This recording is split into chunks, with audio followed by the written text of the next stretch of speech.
top thrill dragster at Ohio's Cedar Point amusement park. At a height of 420 feet and a top speed of 120 miles per hour, it was once the tallest and fastest roller coaster in the world. But although this ride was a massive innovation and a longtime fan favorite, it was a complete disaster behind the scenes. But how could a ride loved by many be a failed roller coaster? Let's look at the history of Top Thrill Dragster right here on Theme Park Crazy.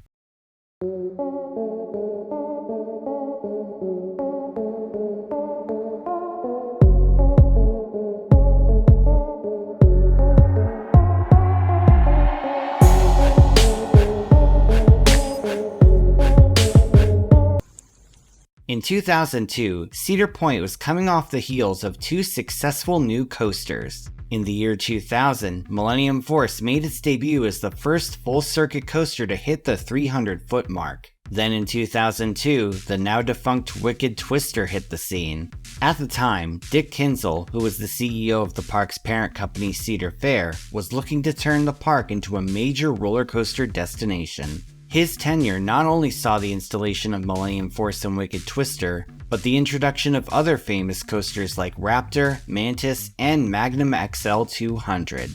The Dick Kinzel era truly put Cedar Point on the map for thrill seekers, and there was no sign of it slowing down even after Wicked Twister's opening. So for 2003, Kinzel was eager to install the park's biggest attraction yet, a major new roller coaster that had been in the pipeline for quite some time. At the beginning of the 2002 season, park fans spotted footers being installed between Power Tower and the Iron Dragon roller coaster.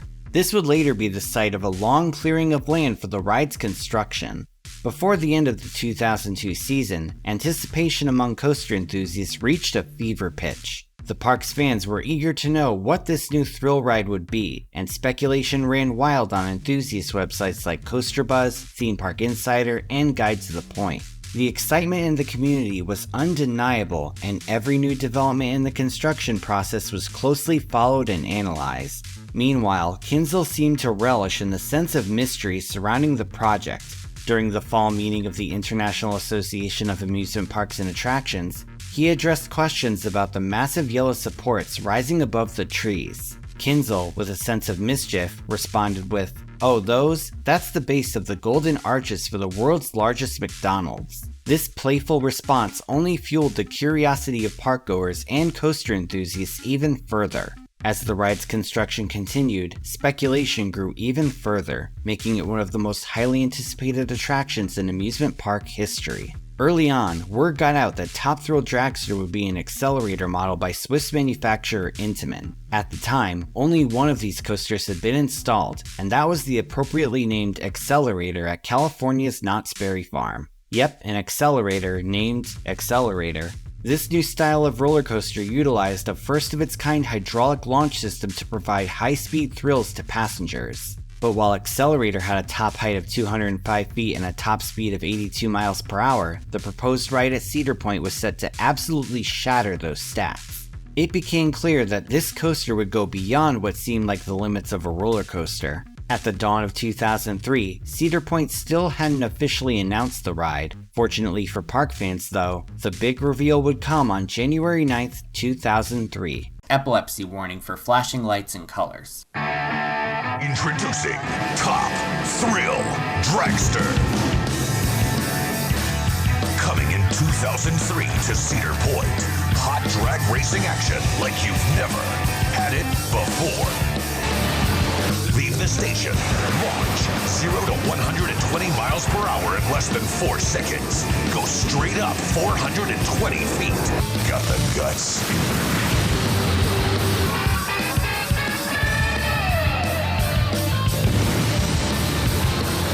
Thrill Dragster, the world's first and only strata coaster. Cedar Point's 16th coaster, coming in 2003. Race for the sky. Naturally, the announcement of the world's tallest and fastest roller coaster immediately caught the attention of the public. In fact, according to the Erie County Visitors and Convention Bureau, they received twice as many information requests from tourists. The park also saw a huge surge in job applications for that season. The public knew that this coaster would bring in the crowds, and thrill seekers were counting the days until this coaster's opening. Meanwhile, Dragster's construction was quite an undertaking by the park. The massive yellow supports required enormous cranes to be erected. 2 of these cranes, which could reach up to 480 feet, were extremely rare. At the time, only 4 cranes in the entire United States were capable of reaching this high. Even with these special cranes though, erecting the supports proved to be challenging. Due to the park's location on the shore of Lake Erie, this area was vulnerable to high winds, and the cranes were unable to be used in winds over 15 miles per hour. Even worse, Sandusky experienced a brutal winter between 2002 and 2003, with almost 100 inches of snowfall. This wasn't going to make construction easy, and breaking down the materials, you can see how much it took. This project required 90 truckloads of steel, 200 construction workers, 9,000 cubic yards of concrete, 5,400 bolts, and over 100 miles of electrical cable for the ride systems. All in all, this was an enormous project. Interestingly enough, park fans could watch the entire process come together via a live stream on Cedar Point's website, and it was quite interesting to say the least. Eventually, after months of counting down the days, the ride officially opened to the public on May 4th, 2003, though its soft opening was a few days earlier on the 1st. Returning guests were met with an enormous yellow structure with red and white track. It pretty much resembled a skyscraper crossed with a roller coaster, and it stood as a stunning example of engineering prowess. As for the ride itself, the coaster's layout went as followed. First, guests boarded the ride vehicles themed to top-fueled dragsters, sporting faux tires and a decorative spoiler. After exiting the station, passengers approached the launch platform before being brought to a stop.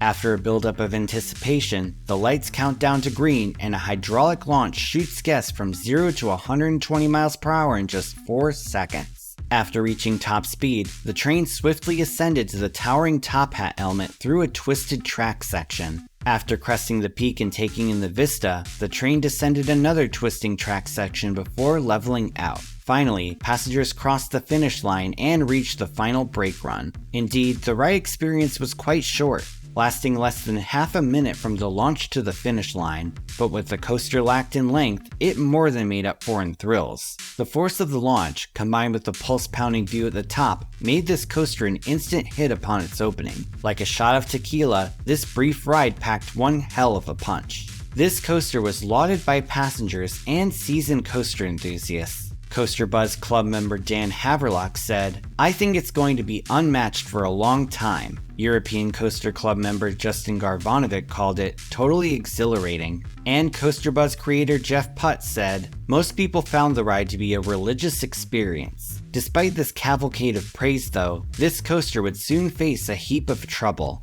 When the ride first opened, it was only licensed to use 3 of its 6 trains. And for the first few months of operation, there were only 4 cars on the trains instead of the 5 there were supposed to be.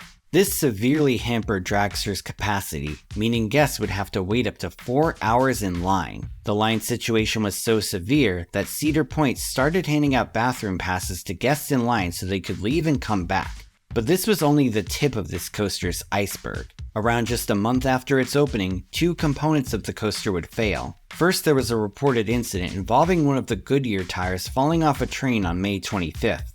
Apparently, an axle had broken at its base, leading to the detachment of the tire. Nobody was injured, but it could have been catastrophic if it hit someone. Those tires were extremely heavy, and the queue area was built inside the track's perimeter, so it theoretically could have hit someone. As if that weren't bad enough, the hydraulic launch system suffered a blown valve days later on June 5th. After the aforementioned valve blew out, the ride's manufacturer Intamin sent engineers to Cedar Point to remedy these issues. During this time, the ride was closed for maintenance, meaning it was closed during the highly anticipated Coaster Mania enthusiast event. Even more embarrassing was the fact that Top Thrill Dragster was heavily promoted as a major part of the event. Immediately after the valve was replaced, an unspecified electrical issue kept the coaster from opening. The ride did eventually reopen, but it was far from out of the woods, because soon afterwards, the ride's motors and pumps malfunctioned as well. The hydraulic launch system would prove to be the most problematic part of the attraction, and that's putting it lightly. To To put things in perspective, the launch system was complex, high-powered, and state-of-the-art. At the same time, its efficiency was largely unproven. The system itself used hydraulic fluid, which was pumped into chambers with compressed gas. When it came time to launch the train, the fluid's pressure drove motors that pulled a cable hooked to a catch car. The catch car, which latched onto the train, was then propelled forward, blasting passengers at 120 miles per hour. Several factors can affect the launch, such as the weight of the passengers, the temperature, and even the humidity and air pressure. Furthermore, the ride computer uses data from the previous 3 launches to give an estimate of how much power it needs to reach its top speed. This data is collected via a series of 800 sensors along the ride's launch track. Yes, 800. These sensors were attached to a series of 400 brake fins, which in turn served to slow down the train in case it failed to gain enough uphill momentum and rolled back.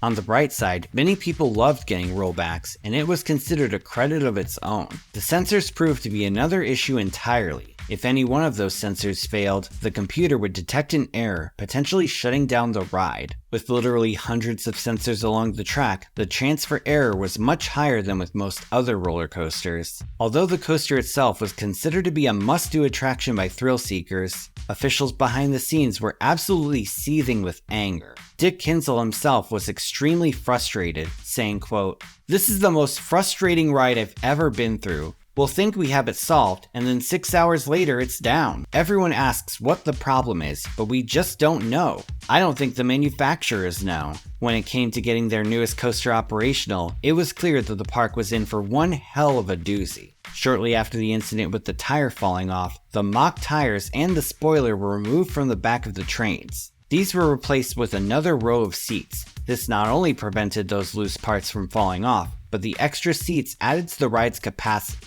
These fixes, while certainly welcome, failed to make the ride more reliable. Dragster quickly became known as the most unreliable ride at Cedar Point and would go down constantly. Things already seemed bad for Dragster, but they would get even worse in 2004. That June, the launch cable came loose, forcing the ride to close down for a few days. Shortly afterwards in July, an even worse incident occurred with the cable. During the launch cable was shredded, sending shards of metal towards guests on board. Some passengers experienced cuts to their arms and faces, and the coaster was closed yet again.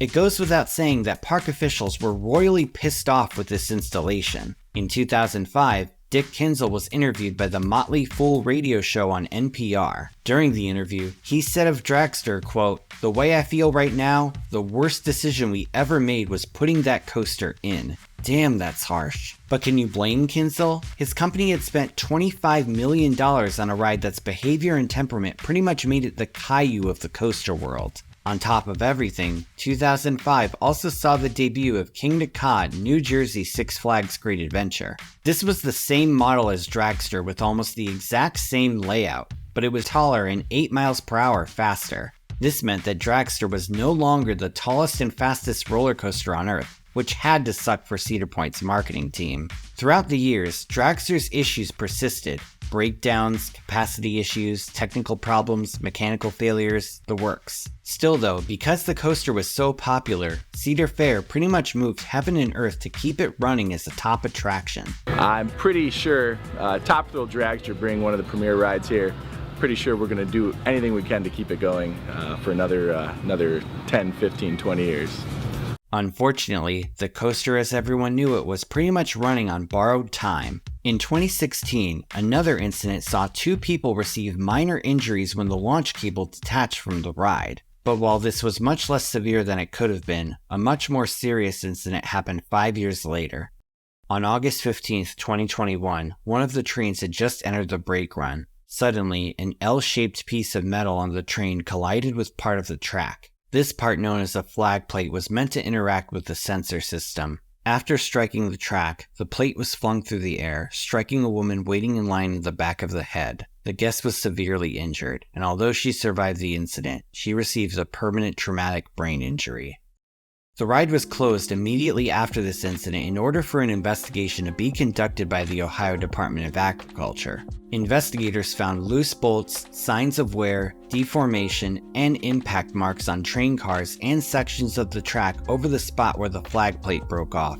Maintenance staff were also interviewed, saying they tightened the bolts regularly and did not notice any issues with the flag plates. In the end, the final report cleared Cedar Point of all wrongdoing, saying the work done on the ride was consistent with the manufacturer's guidelines. Needless to say, this incident was the final straw for Cedar Point. Top Thrill Dragster had not only been a constant headache for almost 20 years, but it now had a serious incident hanging over it. Some blamed the cue's placement inside the track's perimeter, saying loose parts could easily come in contact with guests. In fact, King Daka's cue was also originally within the track, but the cue was moved farther away for safety reasons after a malfunction damaged the launch and braking system right above where guests would be lined up. With Dragster, park officials were probably tempted to tear the ride down, but even if they wanted to, it would still be a bad idea, due to Dragster's location inside the park as well as its towering height. Some speculated tearing the ride down would be extremely difficult and expensive.